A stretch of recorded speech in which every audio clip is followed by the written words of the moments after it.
میں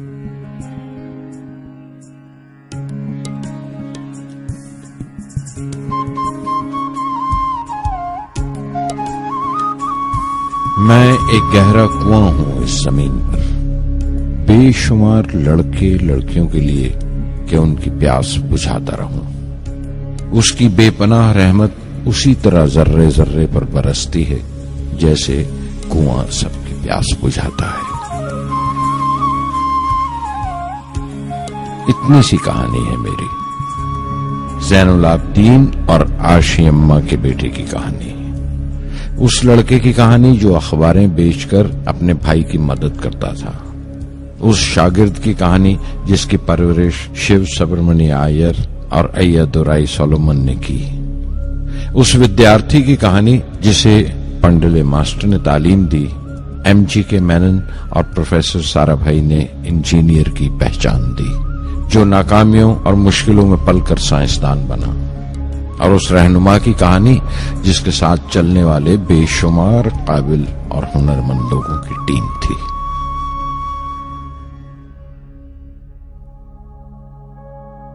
میری کہانی میرے ساتھ ختم ہو جائے گی، کیونکہ دنیاوی معنوں میں میرے پاس کوئی پونجی نہیں ہے، میں نے کچھ حاصل نہیں کیا، جمع نہیں کیا، میرے پاس کچھ نہیں اور کوئی نہیں، نہ بیٹا نہ بیٹی نہ پریوار۔